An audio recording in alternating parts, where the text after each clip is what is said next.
नमस्कार, मैं हूं दीपाली राणा। आप देख रहे हैं सीएनबीसी आवाज। आपके स्टॉक स्पेसिफिक सवाल सवाल शो में हम करेंगे शामिल। ट्रेडिंग पोजीशंस हैं, इन्वेस्टमेंट के पर्सपेक्टिव से कहीं खरीदारी की हुई है तो आप इस शो में पार्टिसिपेट करके हमारे एक्सपर्ट्स की राय ले सकते हैं। कैसे आप पार्टिसिपेट कर सकते हैं? व्हाट्सएप के थ्रू जुड़िए। 7045220000 हमारा व्हाट्सएप नंबर है। इसके अलावा अपने सवाल आप हमें फेसबुक और एक्स पर भेज सकते हैं। सीएनबीसी आवाज के हैंडल पर जाकर अपने सवाल आप हमें लिख भेजिए। आप इस शो को लाइव भी देख सकते हैं इन सभी प्लेटफॉर्म से। आज आपके सभी क्वेरीज को आंसर करने के लिए हमारे साथ अमित सेठ बने हुए हैं। अमित, नमस्कार, स्वागत है आपका। एक क्विक रिकैप लेकर आते हैं पहले, फिर अगले सेशन की स्ट्रैटेजीज पर भी करेंगे फोकस। निफ्टी एक्सपायरी के दिन हमने देखा बाजार में सीमित दायरे में कारोबार रहा। दिन भर वॉलेटिलिटी के साथ मार्केट में ट्रेड होते हुए दिखाई दिया और फाइनली सेंसेक्स 238 पॉइंट गिरा तो निफ्टी 51 पॉइंट गिरकर बंद हुआ। हालांकि मिड कैप स्मॉल कैप में थोड़ी बहुत बाइंग देखने को मिल रही थी। दोनों इंडेक्स बढ़त के साथ बंद हुए। आज का एक्शन कैसा रहा, क्या की हाइलाइट्स रही, किन पॉकेट्स में बाइंग सेलिंग थी, समझते हैं क्विक रिकैप रक्षा रावत से। रक्षा, बताएं। निफ्टी की वीकली एक्सपायरी का दिन था और हफ्ते का दूसरा कारोबारी दिन, और आज बाजार में उतार चढ़ाव देखने को मिला और आखिर में दबाव के साथ बाजार बंद हुआ है। लेवल्स की अगर हम बात करें तो यहाँ पर निफ्टी 50 पॉइंट नीचे बंद हुआ है और बैंक निफ्टी की बात करें तो यहाँ पर करीब 100 पॉइंट की गिरावट के साथ क्लोजिंग हुई है। लेकिन मिड कैप और स्मॉल कैप आज यहाँ पर आउट परफॉर्मेंस काफ़ी अच्छी थी और इन्होंने बाजार को सपोर्ट करने की कोशिश की। लेकिन आज के सेक्टोरियल पिक्चर की तरफ ध्यान दे तो यहाँ पर इंडिया विक्स एक कूल ऑफ यहाँ पर देखने को मिला है। 3.5% की गिरावट के साथ ये क्लोज हुआ है। इसके अलावा IT, FMCG, financial, bank, PSU bank, oil and gas, energy, ये सारे कुछ स्पेस थे जहां से गिरावट नजर आई। लेकिन तेजी वाले इंडेक्स की बात करें तो यहाँ पर defence, auto, capital good, reality, metal, pharma, ये सारे काउंटर्स थे जहां पर थोड़ी बहुत बाइंग आज देखने को मिली। लेकिन आज के निफ्टी कंट्रीब्यूटर्स की लिस्ट देखें तो यहाँ पर निफ्टी में कंट्रीब्यूट करने वाले यानी निफ्टी में बढ़ने वाले शेयर में श्रीराम फाइनेंस, यहाँ पर अच्छी तेजी देखने को मिली। बजाज फिनसर्व, यहाँ पर भी 2% के गेंस देखने को मिले। आयशर मोटर्स और सीमेंट स्पेस भी आज अच्छा खासा परफॉर्म कर रहा था तो वहां से अल्ट्राटेक सीमेंट, यहाँ पर भी 1.5% के मूव्स हमें देखने को मिले। लेकिन आज के निफ्टी ड्रैगर्स की बात करें तो यहाँ पर एचडीएफसी बैंक नतीजों के बाद लगातार दूसरे दिन ये शेयर गिरा और यहाँ पर गिरावट देखने को मिली 2% की। इसके अलावा एसबीआई, यहाँ पर भी गिरावट देखने को मिली। रिलायंस और डॉक्टर रेड्डीज, ये सारे शेयर्स थे जो आज निफ्टी के लूजर में शामिल हुए। लेकिन एक स्पेस था जो आज फोकस में था, वो है सीमेंट शेयर। यहाँ पर अच्छी तेजी देखने को मिली और यहाँ पर ये सारे काउंटर्स थे जिन्होंने कॉन्ट्रीब्यूट किया। लेकिन यहाँ पर ऑटो स्पेस, अच्छी खासी तेजी आज ऑटो स्पेस में देखने को मिली। अगर कुछ काउंटर्स की बात करें तो TVS motor, Eicher motor, Exide और संवदा मदरसन, ये सारे काउंटर्स थे जिन्होंने आज ऑटो की तेजी को लीड किया। तो ये था आज के बाजार का मूड और माहौल। तो ये रहा क्विक रिकैप। अब लेकर आते हैं संस्थागत निवेशकों के आंकड़े। एफआईज ने खरीदारी की आज के सेशन में 1650 करोड़ की, डीएसएपी वाली की 657 करोड़ के आसपास की। अगले सत्र की रणनीति क्या होनी चाहिए, इस पर अमित से कमेंट लेते हैं। अमित, बताएं, निफ्टी बैंक निफ्टी पर क्या राय रहेगी? जी, good evening Deepali ma'am and good evening to all the viewers. Deepali ma'am, अगर हम निफ्टी की बात करें तो मंडे को we were expecting a breakout, but Saturday को जो थोड़े बहुत रिजल्ट्स खराब आए मेजर प्राइवेट बैंक्स में, उससे कहीं ना कहीं थोड़ा सा डैम्पनर हो गया। कहाँ तो हम एक ब्रेकआउट की तरफ निकल रहे थे अबाउट 24, 300, 400 और थोड़ा सा ड्रैग आ गया। सो लास्ट 2 दिनों से थोड़ा सा मूड माहौल मार्केट का साइडवेज टू नेगेटिव है, बट ओवरऑल अगर हम पोजिशनली स्ट्रक्चर की बात करें तो मार्केट्स अभी भी पॉजिटिव है। थोड़ा सा रेंज बाउंड मार्केट हो गई है, थोड़ा कंसोलिडेशन हो गया। नाउ वी हैव टू सी कि अगला कौन सा सेक्टर हमें लीड करता है इस रेंज से बाहर जाने के लिए।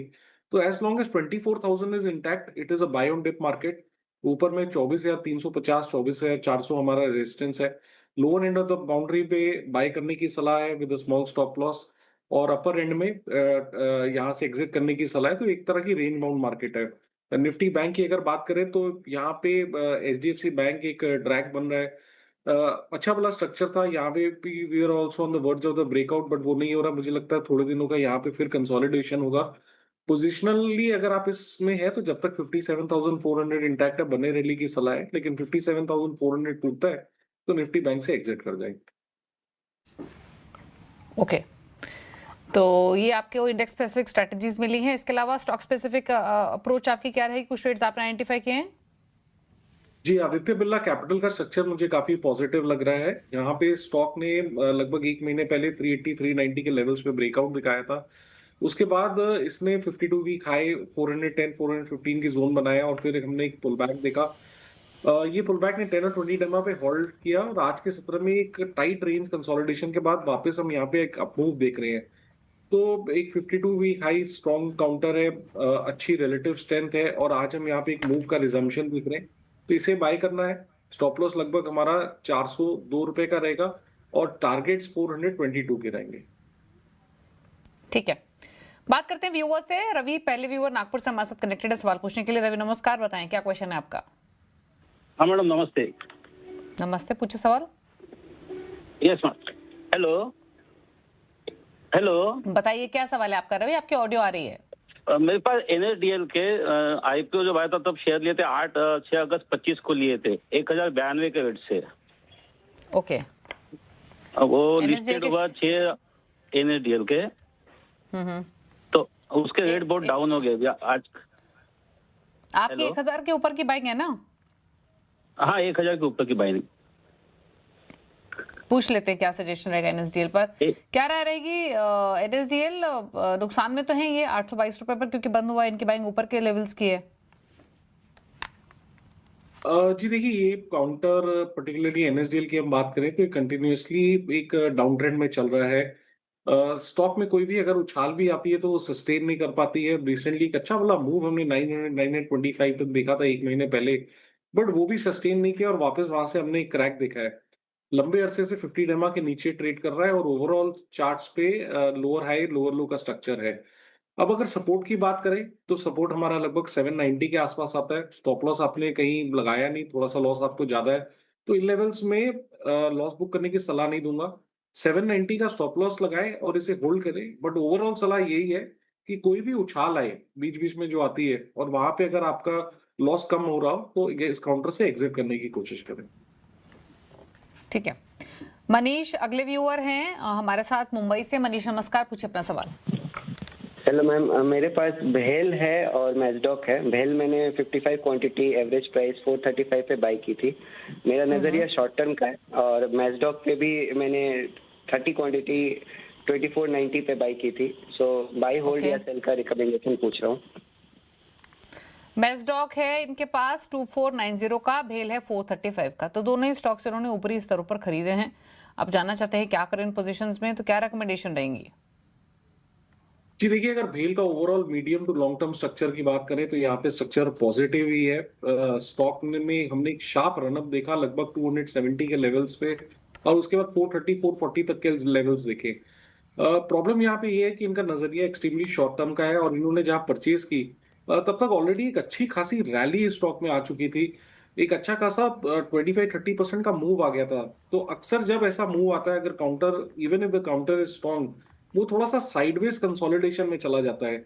सेम चीज हम भेल में देख रहे हैं, मूव ऑलरेडी आ चुका है। इन्होंने एक एक्सटेंडेड प्राइस में इसको खरीदा है। सपोर्ट्स लगभग यहाँ पे आते हैं 400 के आसपास। 400 अगर नहीं सस्टेन करेगा तो मैं इसे वीकनेस नहीं कहूंगा, लेकिन एक प्रॉफिट बुकिंग कहूंगा कि 380 385 तक की भी प्रॉफिट बुकिंग हो सकती है और मे बी उसके बाद एक कंसोलिडेशन के बाद वापस अप मूव स्टार्ट हुए तो आप 400 रुपए का स्टॉप लॉस लगाएं और इसे होल्ड करें। ओके, और मैजडॉक पर क्या राय रहेगी? जी देखिए, मैजडॉक ओवरऑल स्ट्रक्चर वीक है। यहाँ पे हम इंटरमिटेंट रैलीज जरूर देखते हैं, बीच बीच में न्यूज बेस्ड रैलीज आती हैं और स्टॉक में मूव आता है, बट वो सस्टेन नहीं कर पाता है। ओवरऑल अगर सपोर्ट की बात करें तो 2300 का सपोर्ट है। ट्रेंड अगर स्टॉक का देखें तो साइडवेज टू नेगेटिव है, तो उछाल में हमें यहाँ से निकलना है, but at the same time stop loss हमें 2300 का लगा के रखना है। ओके, चेतन से बात करेंगे, नागपुर से कनेक्टेड है हमारे साथ सवाल पूछने के लिए। चेतन नमस्कार, बताएं अपना सवाल। जी नमस्कार। मेरे पास गेल है, GAIL गेल 105 क्वांटिटी और 189 का प्राइस है। और उसके बाद में ओला इलेक्ट्रिक है 724 क्वांटिटी 69 के प्राइस पे। TMCV है 100 क्वांटिटी 280 के प्राइस में और TMPV है 160 क्वांटिटी 533 के एवरेज प्राइस में। तो क्या करना चाहिए? एक मिनट, आप एक बार स्टॉक्स दोबारा मेंशन कीजिए। तो गेल 189 है, ओला इलेक्ट्रिक 69 है, टाटा मोटर्स PV किस भाव पर है आपके पास? टाटा मोटर्स PV जो है वो 533 के भाव में है। ओके, और टाटा मोटर्स CV हाँ ये 280 के भाव में। अच्छा, तो आपने टाटा मोटर्स सीवी 280 बताया आपने और टाटा मोटर्स पीवी 533, राइट? जी जी। ओके, ठीक है। इनफैक्ट टाटा मोटर्स पीवी का तो जो ये भाव बता रहे हैं, मैं एज्यूम करके चल रही हूँ कि फिर ये इन्होंने पुरानी इनकी बाइंग होगी जब पीक पे था ये, उसके इसी वजह से इनको ये प्राइस मिला है। बट अमेजिंग है कि टाटा मोटर्स सीवी में इनका पोजीशन काफी लोअर लेवल्स की है। एंड विच इज 4 स्टॉक्स उन्होंने बता दिया, हमें एक एक करके प्लीज सब राय दीजिए। के पहले हम गेल से स्टार्ट करते हैं। गेल का स्ट्रक्चर इस समय मैं पॉजिटिव कहूंगा। स्टॉक एक लंबे समय से अंडर परफॉर्म कर रहा था, बट रिसेंटली हमने देखा कि वीकली चार्ट का जो एक रेजिस्टेंस 170, 165, 170 के आसपास आता है, स्टॉक ने वो क्रॉस किया। इंपॉर्टेंट मूविंग एवरेजेस के ऊपर ट्रेड कर रहा है और अच्छे से साइडवेज टू पॉजिटिव कंसोलिडेशन यहाँ पे चल रहा है। तो पहली बात तो ये है कि जब तक ये 167 या 166 का फिल्टर करके आप स्टॉप लॉस लगाइए, जब तक 166 का स्टॉप लॉस लेवल ये होल्ड करता है, आपको इसमें बने रहना है। तेजी यहाँ पे तब आएगी जब ये स्टॉक 178 के ऊपर निकलेगा। ओवरऑल स्ट्रक्चर पॉजिटिव है as long as 166 is defended, तो 166 का स्टॉप लॉस लगाएं और गेल को आप होल्ड करें। दूसरा स्टॉक इन्होंने कहा ओला इलेक्ट्रिक। देखिए यहाँ पे भी प्रॉब्लम ये है कि बीच बीच में रैली, ओवरऑल तो ट्रेंड यहाँ पे डाउन है अगर मीडियम और लॉन्ग टर्म चार्ट हम ओला इलेक्ट्रिक के देखें, बट बीच बीच में यहाँ पे रैली जरूर आती रहती है। बट प्रॉब्लम ये है कि वो रैली सस्टेन नहीं करती। रिसेंटली एक रैली आई थी चार्ट्स पे, 1 से 2 महीने पहले हम देख रहे हैं 49-50 तक के लेवल्स देखे थे और वापस यहाँ पे हम एक करेक्शन देख रहे हैं। देखिए क्रूशियल लेवल पे है 38, अगर होल्ड नहीं करता है तो आई थिंक हम 35 तक के लेवल्स देख सकते हैं। ओवरऑल सलाह यहाँ पे है कि सेल ऑन राइज, जहां भी आपका लॉस कम हो आप इस काउंटर से निकलने की कोशिश करें। तीसरा इन्होंने कहा टाटा मोटर्स पैसेंजर व्हीकल। देखिए ये काउंटर वीक है। Tata motor passenger vehicle recently यहाँ पे जो ब्रेक आया है, इसमें जो प्राइस में करेक्शन आया है, स्टॉक ने 200 एमआ ब्रेक कर दिया है और अब एक क्रूशियल सपोर्ट 330 के आसपास बैठा है। 330 टूटेगा तो 315 तक के भी लेवल्स विजिट कर सकते हैं। स्टॉक ने 1 महीने पहले अटेम्प्ट जरूर लिया था 200 एमआ के ऊपर, बट वो अटेम्प्ट फेल हो गया।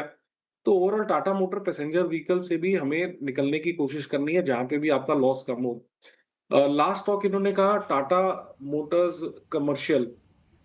जी देखिए ये दोनों ही अंडर परफॉर्मिंग है, but better of the two is Tata Motors commercial vehicle.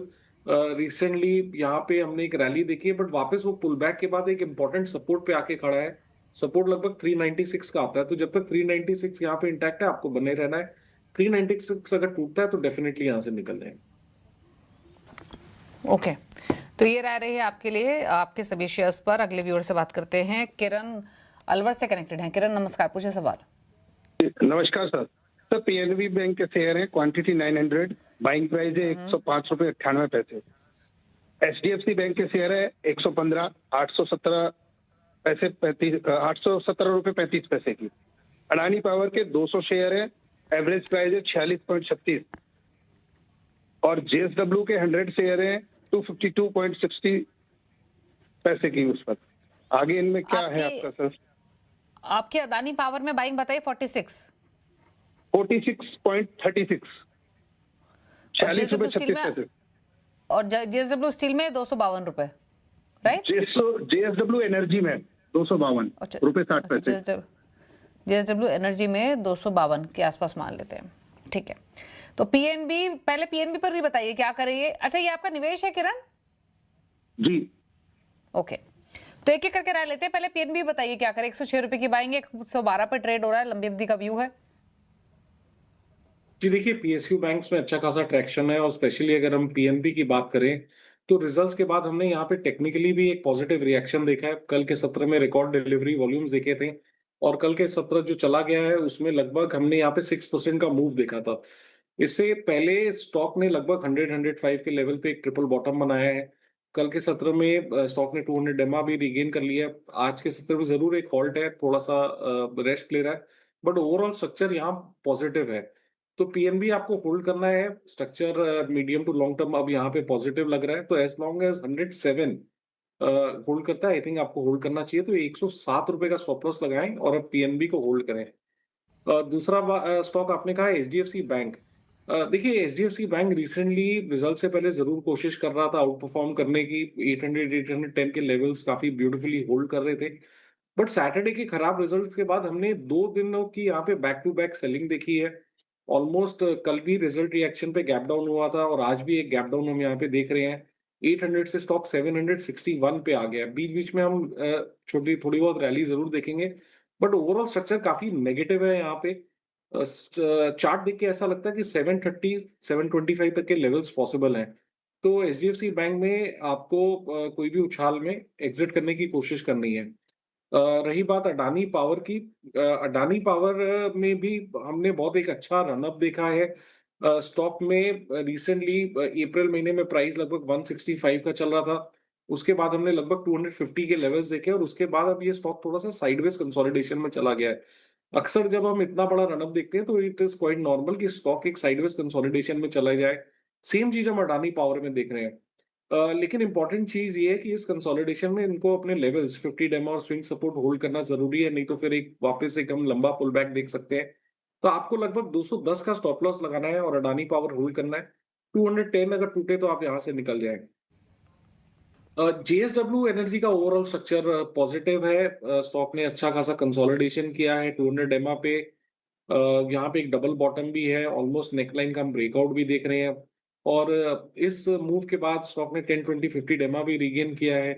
तो आप इसे होल्ड करें as long as 545 is intact on JSW Energy, आप इसे होल्ड कर सकते हैं। ओके, तो ये राय रही आपकी सभी होल्डिंग्स पर। बात करते हैं अब कमलजीत शर्मा से, पंजाब से कनेक्टेड है। कमलजीत जी नमस्कार, बताइए क्या सवाल है आपका। नमस्कार मैडम। मैडम मेरे पास इंडस टावर के 200 शेयर हैं 425 रुपए के भाव से, और आरईसी के 150 शेयर हैं 372 रुपए के हिसाब से, और पेटीएम के मैंने आज ही 30 शेयर लिए हैं 1319 रुपए के हिसाब से। तो मुझे इनका शॉर्ट टर्म टारगेट चाहिए। ओके, शॉर्ट टर्म टारगेट चाहिए। पेटीएम पर 1300 रुपए पर बंद हुआ है, बाकी इनकी कुछ और होल्डिंग्स भी हैं। बताइए क्या सजेशन। जी देखिए, पहले तो इंडस टावर से हम स्टार्ट करते हैं। इंडस टावर की अगर हम बात करें तो स्टॉक बेसिकली एक साइडवेज मोमेंटम में है, साइडवेज कंसोलिडेशन में है। सपोर्ट लगभग इसका 385 के आसपास आता है। डेली चार्ट्स में हल्की फुल्की वीकनेस है। तो अगर आपको इसमें बने रहना है कि तो 385 का स्टॉप लॉस लगाना है, क्योंकि लगभग वहीं पे सपोर्ट आता है। लेकिन यहाँ पे तेजी या मोमेंटम तब आएगा जब ये स्टॉक 415 के ऊपर ट्रेड करेगा, बिकॉज करंटली ये अपने प्रीवियस स्विंग लो और 200 डेमा के नीचे ट्रेड कर रहा है। तो 385 का स्टॉप लॉस लगाएं, होल्ड करें, मोमेंटम 415 के ऊपर। दूसरा स्टॉक आपने कहा आरईसी। देखिए आरईसी एक लंबे समय से कंसोलिडेशन में है। ये कंसोलिडेशन का दायरा नीचे 330 और ऊपर 390 है, तो ये 60 रुपए के दायरे में कंसोलिडेट कर रहा है, इस बाउंड्री के बीच में ट्रेड कर रहा है। तो जब तक ये 390 के ऊपर ना निकले, मुझे लगता है ये साइडवेज कंसोलिडेशन कंटिन्यू रहेगा। इन द मीनवाइल आपने स्टॉप लॉस लगाना है 350 रुपीज का और इसे होल्ड करना है। पेटीएम का देखिए आज का प्राइस एक्शन काफी नेगेटिव है, बिकॉज स्टॉक में वॉल्यूम्स रिकॉर्ड वॉल्यूम के साथ आज इसने 10 डेमा ब्रेक किया है और लगभग हम दिन में यहाँ पे प्राइस 1380 का था और क्लोजिंग 1300 के आसपास आई, डेज लो के आसपास। जिस हिसाब से काउंटर में गिरावट है, मुझे लगता है आई वोंट बी सरप्राइज अगर 1250 1260 तक के भी लेवल्स देख लें, तो यहां से आपको निकलने की सलाह है फॉर द टाइम। ओके, तो ये राय रही आपके लिए इस पोजीशन पर। आशुतोष से बात करेंगे, लखनऊ से कनेक्टेड हैं। आशुतोष नमस्कार, बताएं सवाल।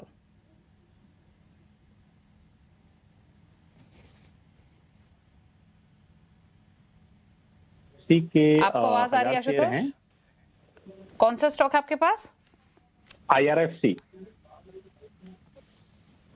ठीक है, IRFC में किस लेवल की बाई है? 105,000 शेयर है। ओके, और आपका निवेश है ये? हाँ ठीक है, निवेश का नजरिया है IRFC, क्या राय रहेगी? 105 की बाएंगे?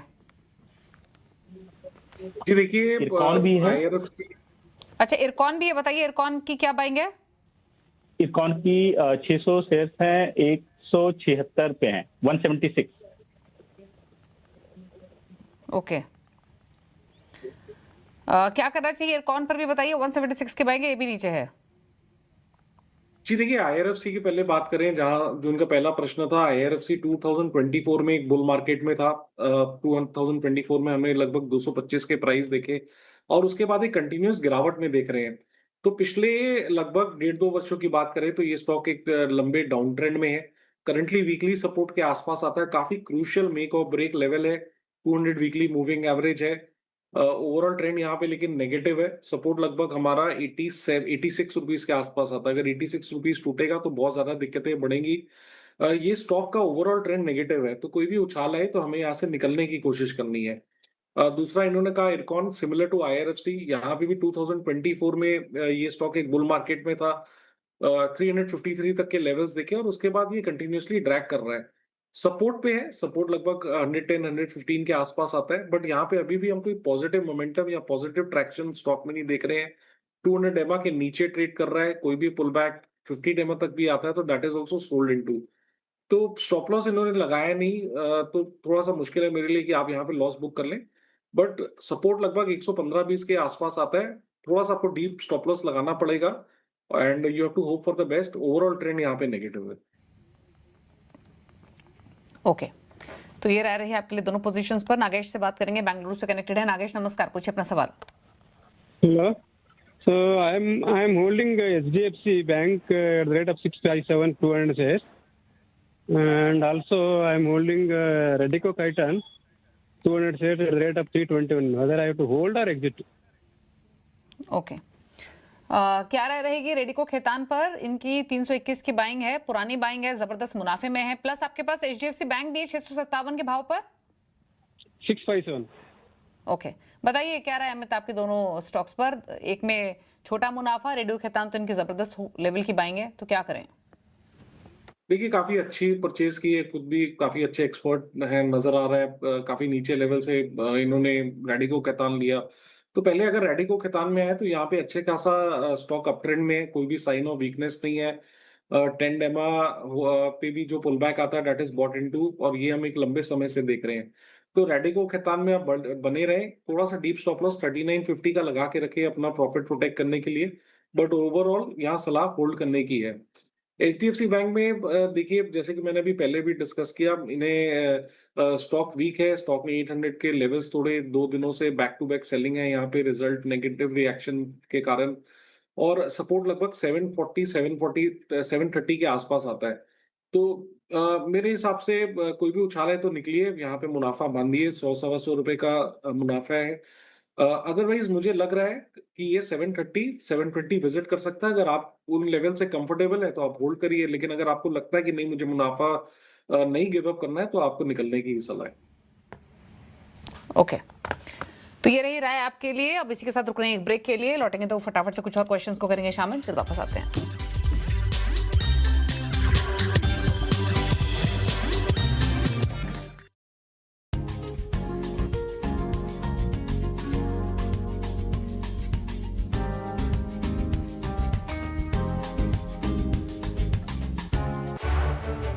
आज आपको वेट करना होगा कि थोड़ी सी रिकवरी आ जाए। अपने पहले ट्रेड से बनाइए अपनी हर मॉर्निंग को रॉकिंग। जो ओआई पैटर्न है वो बात करने में मजबूर कर रहा है।